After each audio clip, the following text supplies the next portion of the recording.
Tras los fenómenos atmosféricos y sísmicos, Puerto Rico debe estar más preparado y con mayor conciencia y conocimiento de las buenas prácticas en arquitectura, diseño y construcción. ¿Cómo lo haces? Aquí tendrás el acceso a este conocimiento de forma fácil y sencilla. Ahora comienza Arquitectura en Blanco y Negro. Saludos a todos y todas aquellos que nos escuchan. Yo soy el arquitecto Luis Vadillo Lozano, decano de la Escuela de Arquitectura y Diseño de la Pontificia Universidad Católica de Puerto Rico y estoy con ustedes como todas las semanas hablando de arquitectura, deseándoles a todos que se encuentren bien y en salud y recordándoles que Dios nunca nos abandona. Como siempre les digo, ustedes no han vivido ni vivirán un solo día sin arquitectura. Estamos rodeados, protegidos y acompañados por arquitectura y así será durante el resto de nuestras vidas. En este programa compartirá conmigo una persona que muchos conocen y que es nuestro distinguido profesor Roberto Enrique García, más conocido como Pío. Saludos, Pío, gracias por estar aquí. Saludos, Luis, un placer. Gracias por la invitación, por haber respondido a la invitación. Y hoy vamos a hablar, Pío, de un tema que yo estoy seguro que a muchas personas ya no les gusta escuchar, pero ciertamente no lo hemos superado de un todo y estamos en un proceso de reconstrucción y recuperación que nos toca abordar. Y es el tema del terremoto. El terremoto del 2020 que tanto afectó la región sur, suroeste y la ciudad, particularmente la ciudad de Ponce y particularmente el distrito histórico de la ciudad. Y tú como persona, eso obviamente nos impactó a todos, pero a ti como persona amante y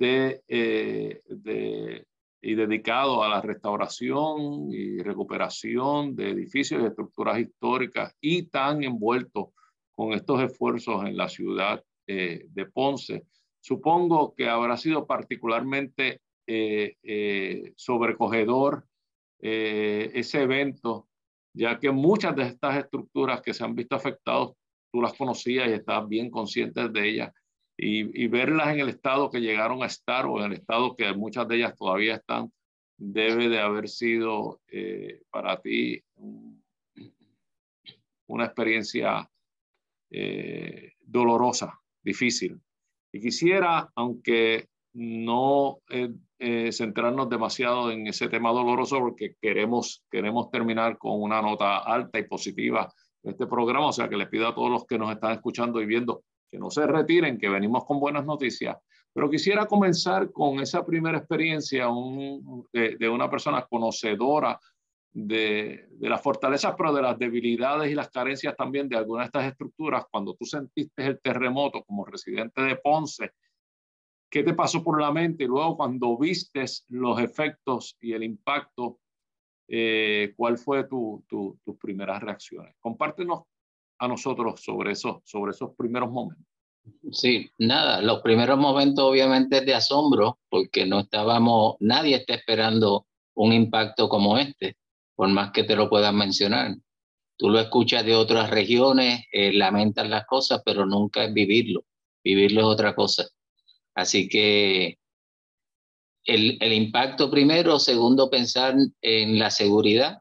Tienes seres queridos alrededor tuyo viviendo en otras estructuras. Tienes otras personas conocidas y no, el particular mismo de la zona histórica. Y de ahí pasas a analizar mientras vas de camino a buscar ese impacto que tú reconoces que debe haber ocurrido. Vas haciendo un recuento, ¿verdad? De las cosas que te puedas encontrar en el camino y cómo reaccionar a las mismas.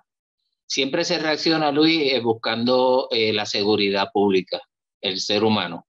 Tenía un hijo viviendo en una estructura histórica, las noticias fueron buenas en ese aspecto, lo aseguré en el seno de mi hogar, pero otras amistades que sabía que eran habitantes de estructuras históricas, a muchos les fue bastante bien, a otros no tenían una buena noticia que dar, así que nos nos aprestamos inmediatamente a socorrerlo y a convencerlos que salieran del impacto y sobre todo que abandonaran la propiedad, reconociendo que las réplicas que podrían venir en el momento podrían ser fulminantes. Pío, tú que conoces tanto estas estructuras, como dije anteriormente, y el Distrito Histórico de Ponce, y has trabajado en proyectos de envergadura dentro de este sector, ¿te sorprendieron los daños, la magnitud de los daños, o cuando tú sentiste ese primer temblor, tú te imaginabas los daños que luego te encontraste? ¿Cómo fue eso? ¿O fueron mayores, fueron menores? ¿O no te sorprendió? ¿Cómo resultó esa primera vista? ¿Fue algo, sí, algo que es mayor de lo que tú pensabas? Al fin y al cabo, lo que te encuentras, como sigues buscando, porque la intuición te lleva a buscar más, lo que me encontré finalmente fue lamentable, ver que nos iba a llevar a un estado de emergencia mayor de lo que uno hubiese querido esperar. Todavía me lo sigo preguntando, Luis, y sigo buscando soluciones, porque a eso es lo que uno no debe negarse, a que las soluciones deben estar, conociendo las estructuras, las posibilidades deben darse.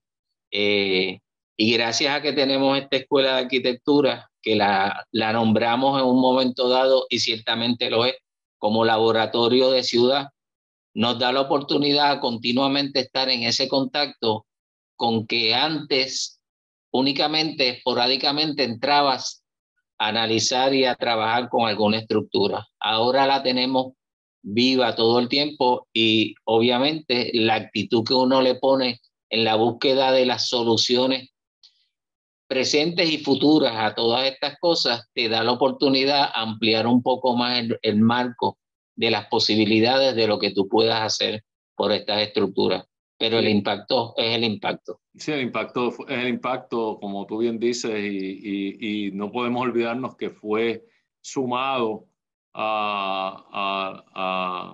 gran impacto que sufrimos nosotros y que sufrió Puerto Rico entero con el azote de los huracanes Irma y María en el 2017, apenas 2 años y unos meses antes. O sea que, sin mencionar que luego de este fatídico mes de enero del 2020, donde todos sentimos ese terremoto, había habido un movimiento anteriormente en diciembre, pero el terremoto grande ocurrió en enero 7.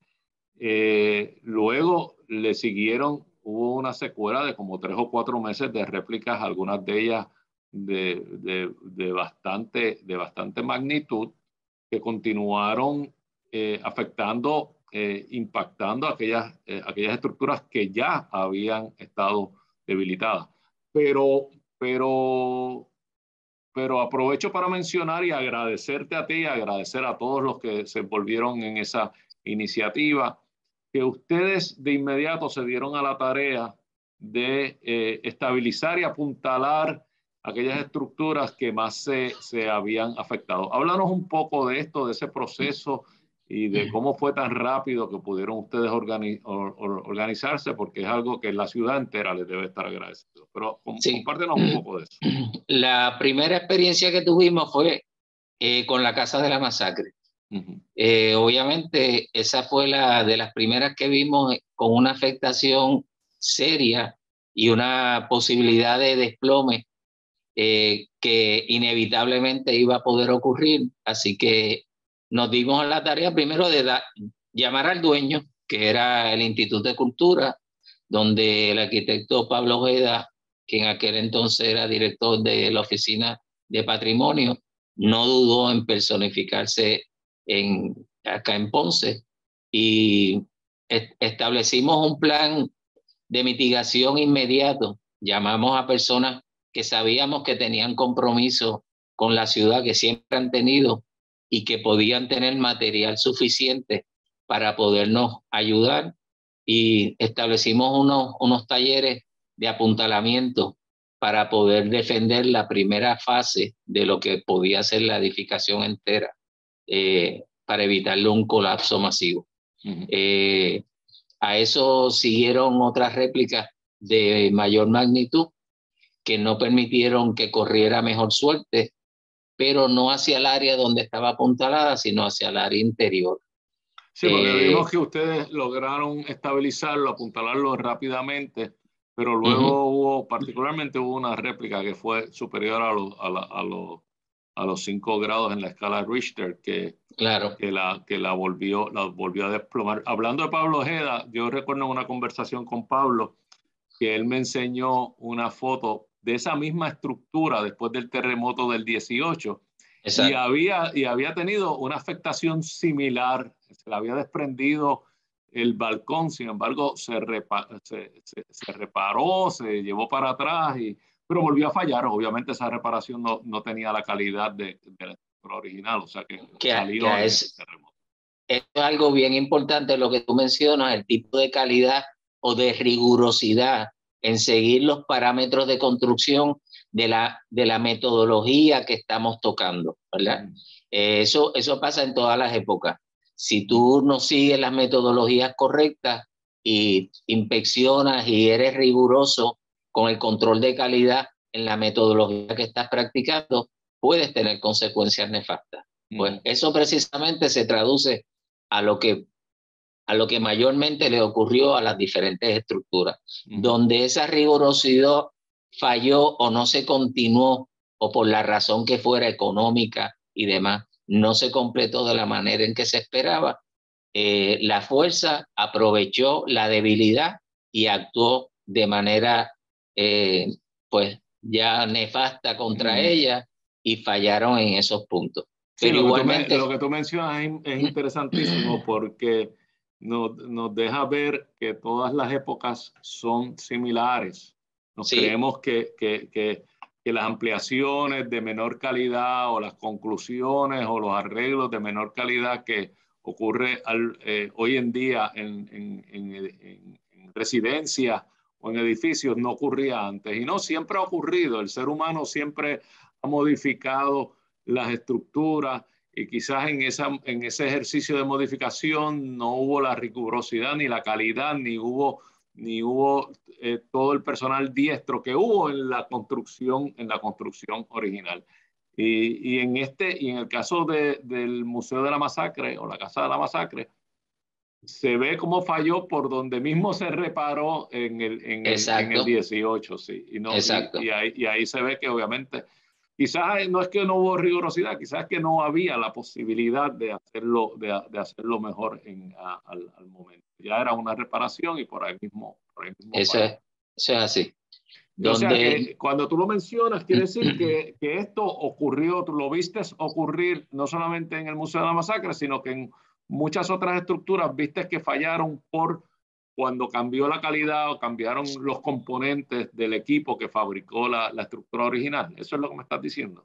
Sí, y sobre todo cuando atendimos un sector en específico, la calle Reina, que tenías diferentes tipos de estructuras que se habían construido más o menos para la misma época, pero no bajo la dirección exacta del mismo profesional, ¿verdad? En una había un arquitecto, había un diseño, había una supervisión durante el proceso. Logras ver una calidad en la metodología de construcción que es más rigurosa.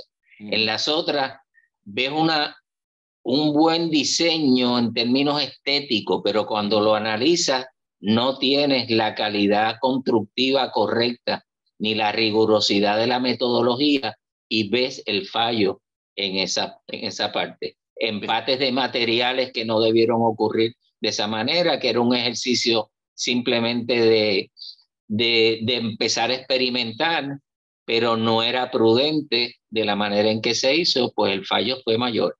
Sí, eso explica entonces para muchas personas que se lo preguntan por qué residencias como la residencia Serrayé, que hoy en día es el Museo de la Música, o la Casa Salazar, que hoy en día es el Museo de Historia, o la Casa Monsanto, incluso la casa Blasini, que está tan afectada, pero está igual que como estaba antes del terremoto. Claro, o claro. estructuras como el Teatro La Perla, sobrevivieron y sobrevivieron bien, y quizás está explicado porque hubo una calidad y una consistencia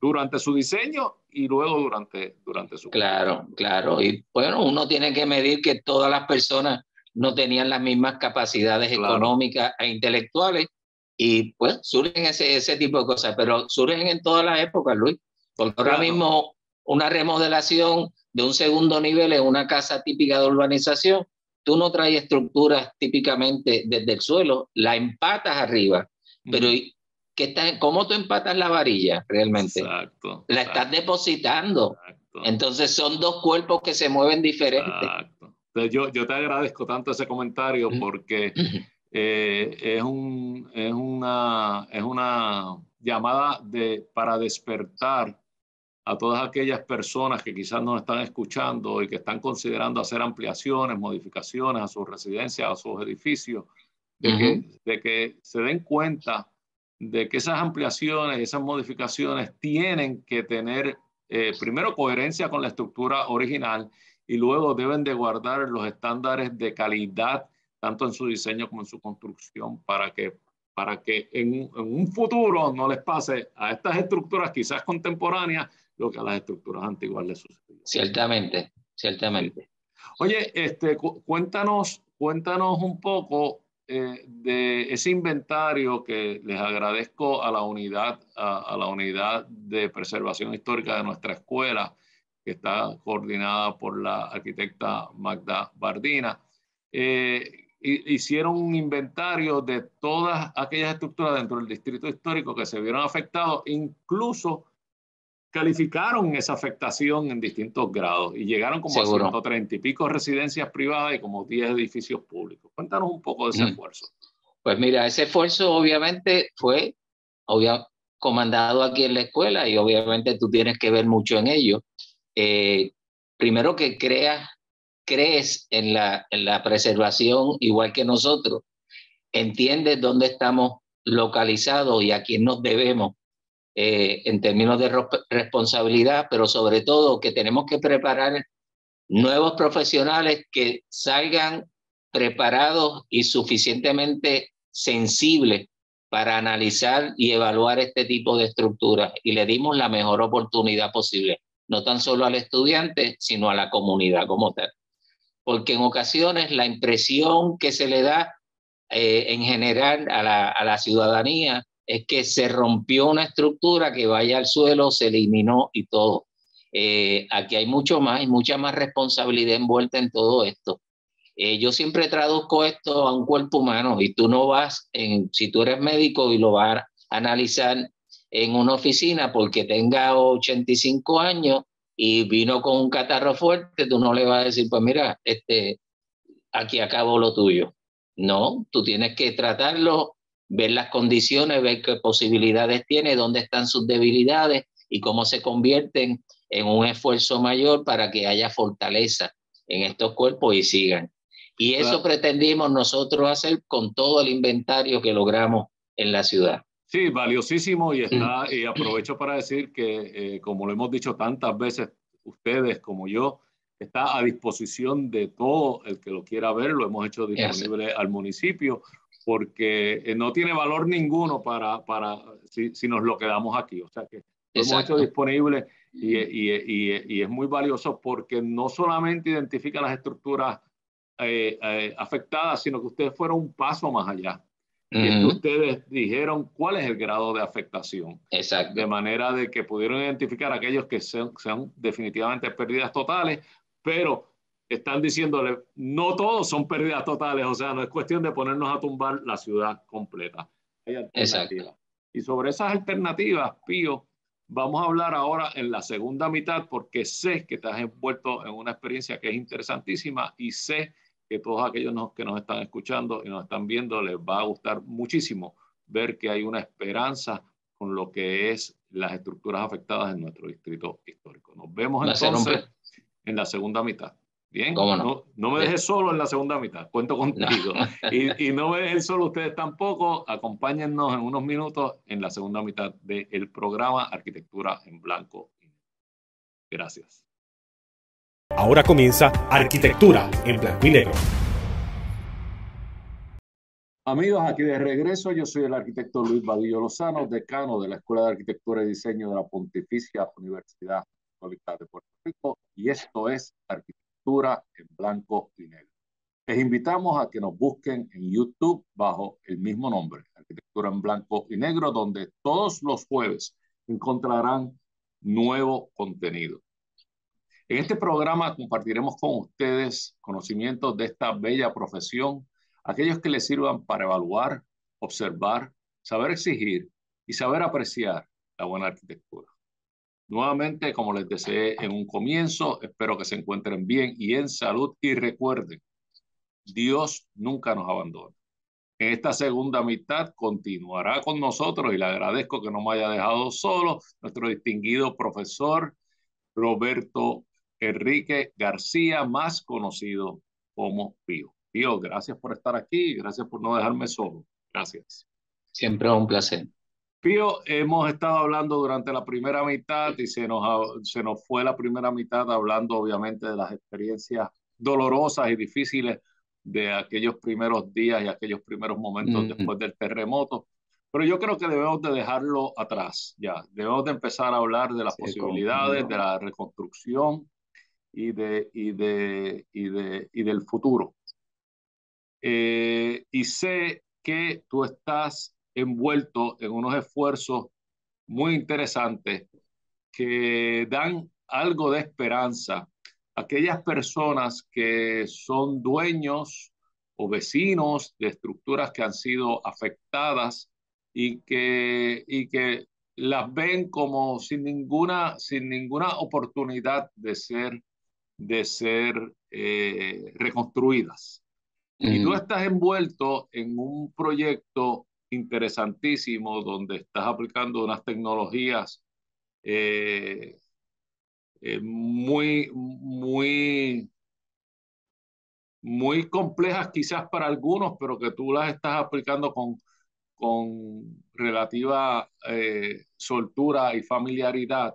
Y nos gustaría que nos hablara sobre esta experiencia que estás teniendo en la residencia Silva Marín en la calle Reina. No sé si yo tengo unas imágenes que tú nos compartiste y que me gustaría entonces compartirlas con nuestro público para acompañar la conversación y que nos puedas ir hablando sobre esto según vamos viendo las imágenes. No sé si ahí se está viendo ya la primera de las imágenes.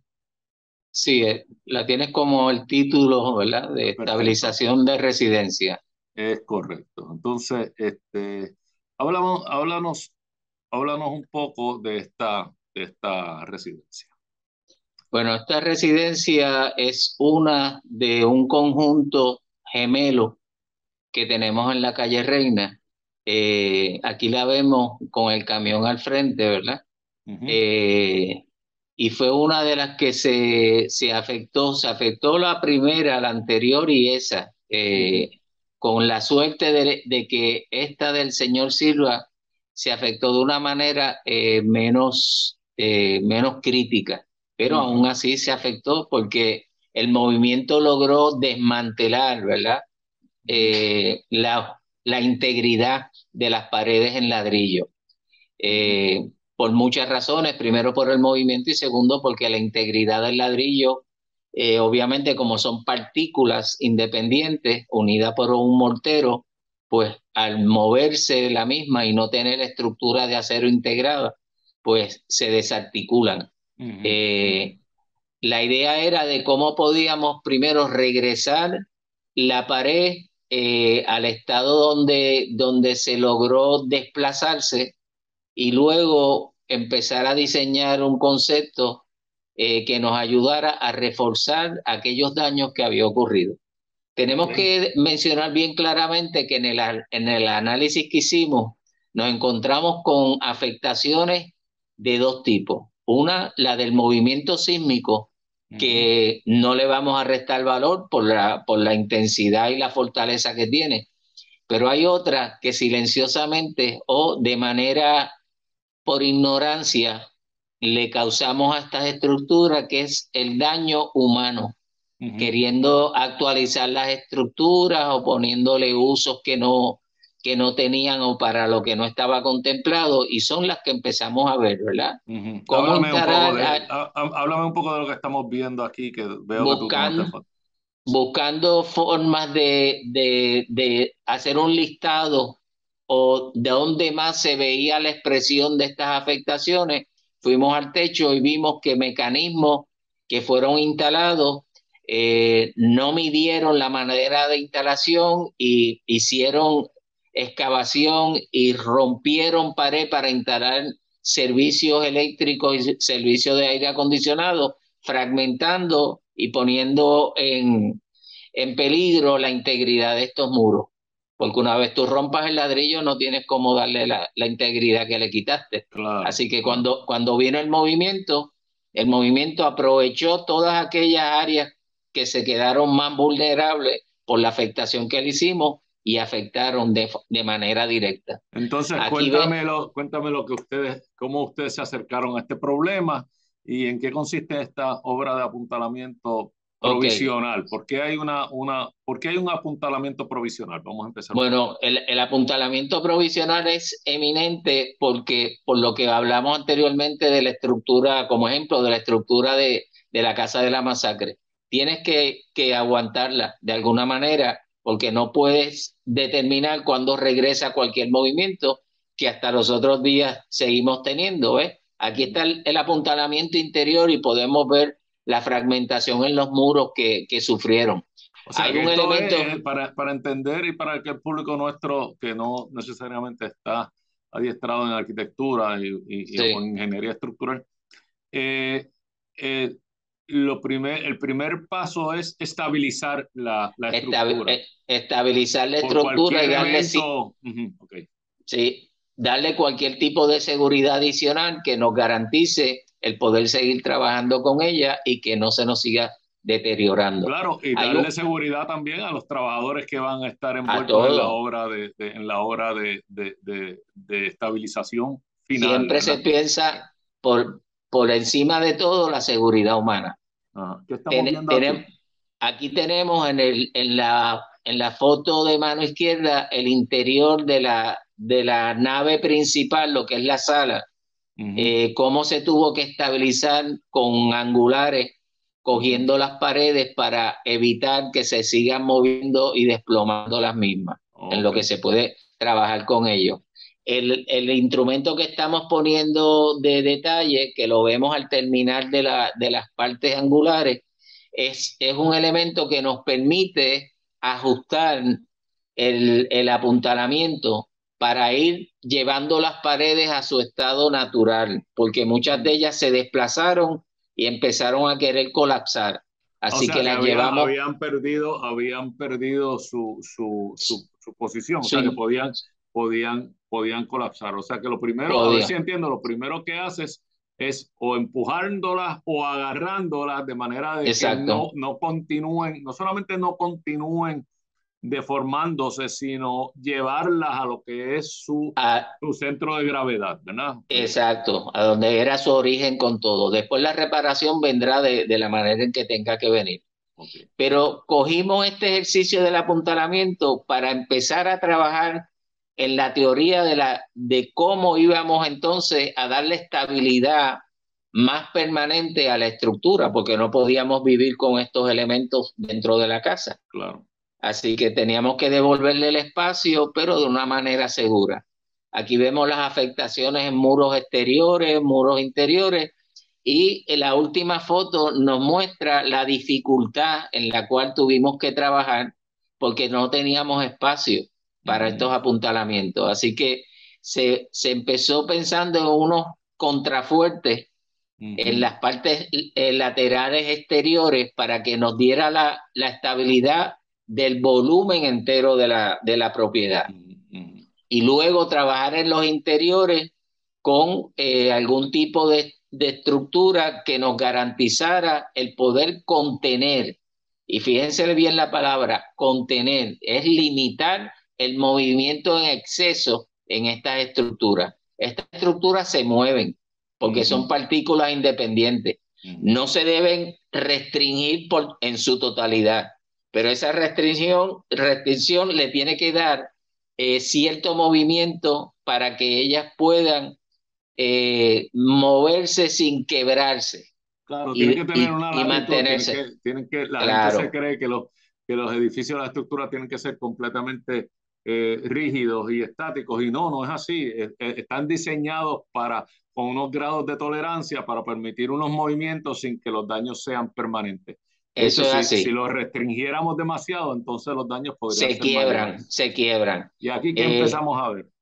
Aquí empezamos a ver las zapatas que empezamos a tratar de poder ubicar en los espacios contenidos que teníamos para poder levantar el contrafuerte en toda la totalidad vertical de puntos específicos donde nos contuviesen el volumen en sí de la casa. Y se hicieron en los dos extremos, en el extremo este y en el extremo oeste. Quizás debemos de explicarle a nuestros oyentes lo que es un contrafuerte, porque no necesariamente todos lo conocen. Y contrafuerte es un apoyo a los laterales del edificio, de manera de que no se desplomen ni en una dirección ni en la otra.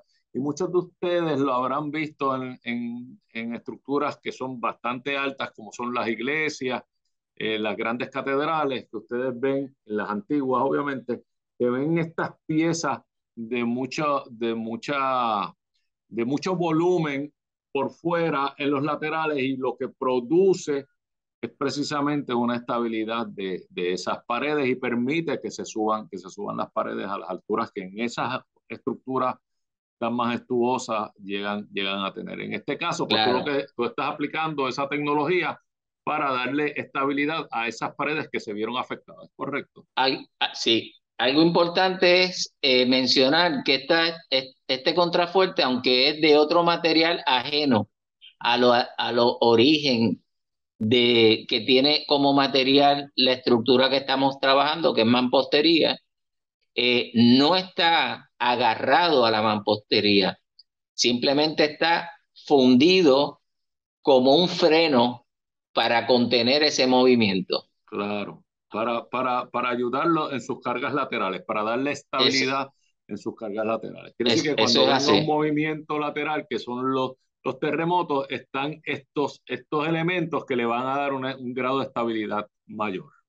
Eso es así, eso es así. Así que vemos todo el proceso. Perfecto. Otra cosa importante mencionar, que estas estructuras no tienen zapata como conocemos hoy día. Zapata es porque al culminar la base de la fundición del origen de nuestra construcción, se amplía hacia los lados, creando un área de estabilidad mayor. Estas estructuras es el mismo muro que sigue y continúa y penetra dentro del subsuelo, ¿verdad? Claro. Pero no se amplía hacia los laterales porque el ladrillo pues no haría nada ampliando hacia los laterales, no tiene cómo soportarse.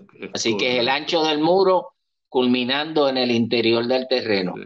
Y lo único que tienen que entender los que nos escuchan, que esto es como una estructura, se llama ciclopia, que básicamente funciona con el peso y la estabilidad de las piezas, que están pegadas con un mortero, pero que ese mortero pues obviamente no las amarra de manera permanente. Exacto, y ese mortero se deteriora con el tiempo, que también tenemos que tomarlo en consideración.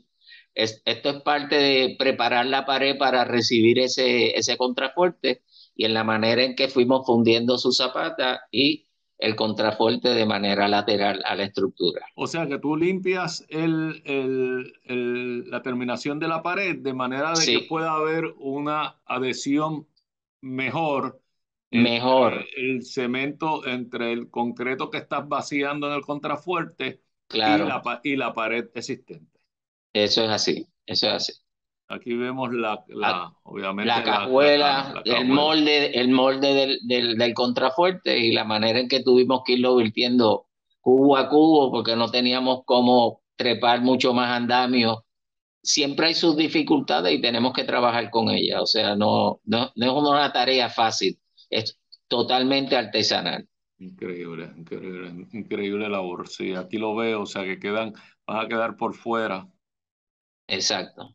Ok, y aquí Entonces, que estamos viendo. este es el mismo muro en el interior y si podemos ver la foto de mano izquierda nos muestra como unas líneas horizontales Ujú, interactuando con el ladrillo. ujú, Esos son grapas de ujú, acero. ujú, ujú, Estas grapas nos ayudaron a la misma grieta que marcó en el exterior. Cuando la vemos expresarse en el interior, quiere decir que el movimiento fue severo, ujú, ¿verdad?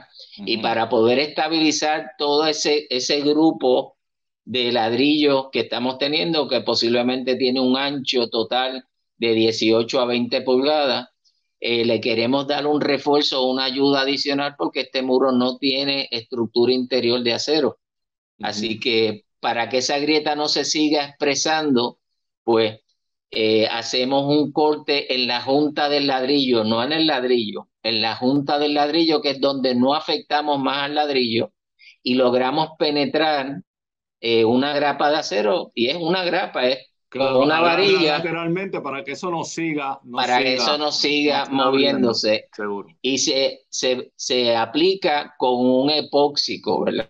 Porque es el que nos logra afincar este material lo antes posible. A mano derecha estamos viendo un poco más detallado lo que es la grapa y cómo interactúa en la grieta del muro.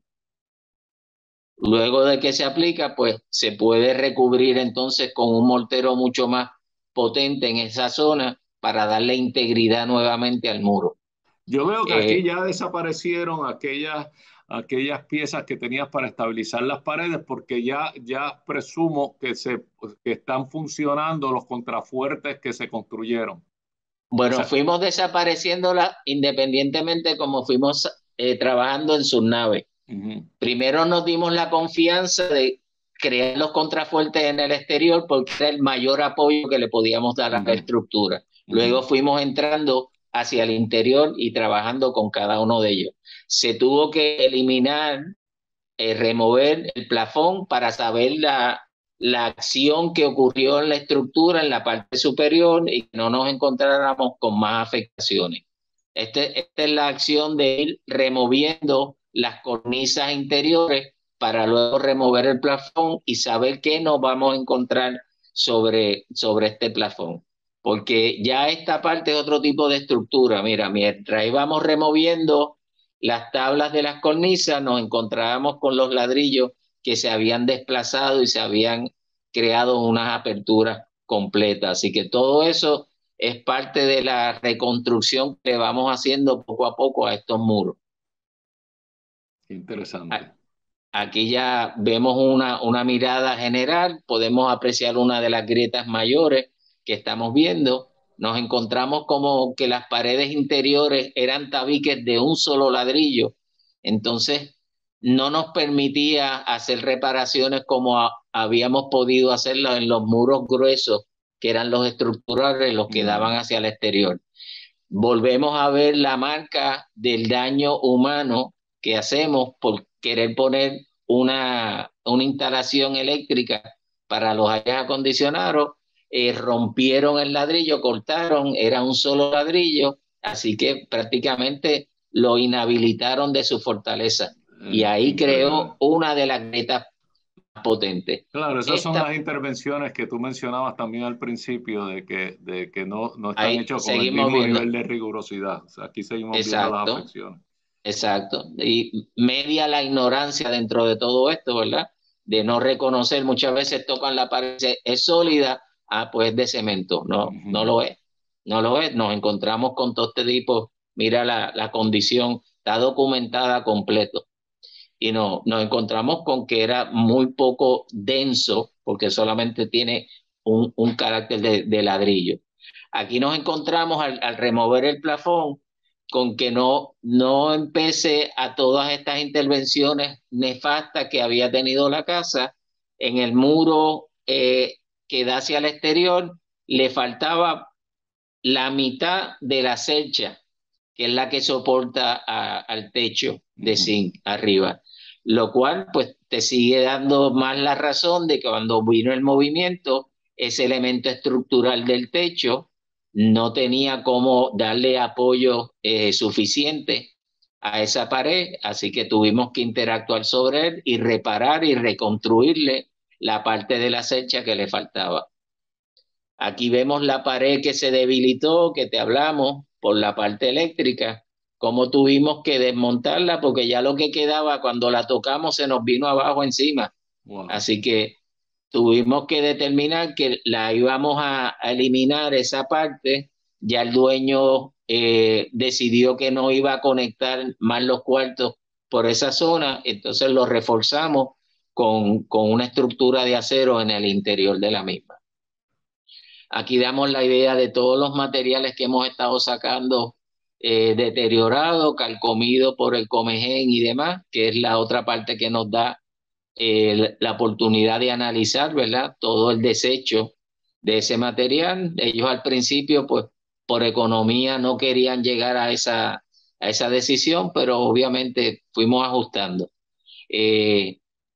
Vimos el proceso también de enderezar el muro poco a poco con los ladrillos antes de ponerle mortero para poderlo dejar estabilizado en la posición en que debe estar. Y aquí nos da una muestra general. En la próxima vamos a ver ya la interacción de reforzar esos muros débiles del medio. Se determinó que íbamos a hacer como si fueran unas jaulas, pero realmente son dos paredes que crean un emparedado con la pared del centro. Y la vemos aquí, se levantan columnas, vigas y vigas conectando arriba, soportando, ¿ves? Como lo tenemos aquí, soportando la cercha, la tijerilla también, para alivianarle el peso de esa estructura, el que cuando haya movimiento no interactúe con el impacto que interactuó en este momento. Entonces, todas estas jaulas que yo le llamo, que van a estar conectadas en cada espacio, se conectan con un puente de acero también entre ellas, para que entonces se concentre en un cuerpo entero estructural que va a estar aguantando lateralmente toda la estructura. Y aquí se ve ya la estructura. Aquí se ve la estructura ya un poco más liberada. Los dueños de la casa con mucha más confianza y esperanza a poder regresar a su casa de una manera más segura, ¿verdad?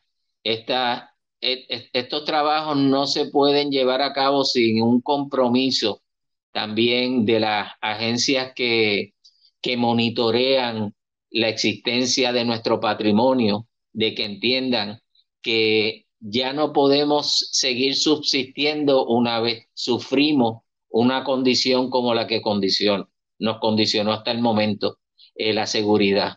Así que en lo posible tenemos que empezar a ver esto como un retrofit, como una ayuda que se le tiene que dar a estas estructuras que sufrieron.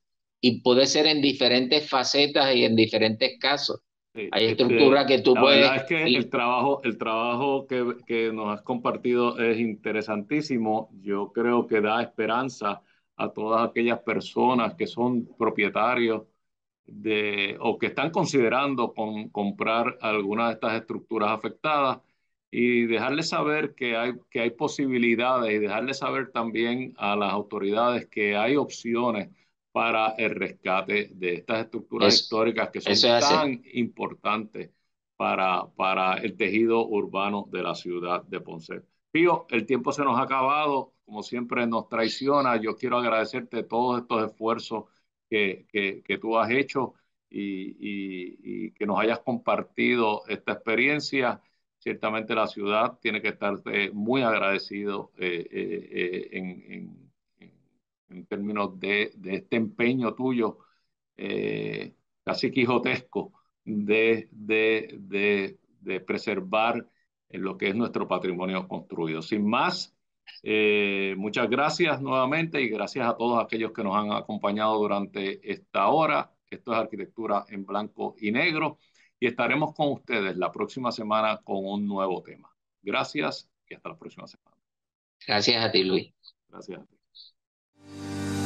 Todos vivimos en sintonía con la arquitectura. Queremos escuchar tus ideas, dudas y preocupaciones. Escríbenos a arquitecturaenblancoynegro@pucpr.edu. Arquitectura en Blanco y Negro es una producción de la Pontificia Universidad Católica de Puerto Rico.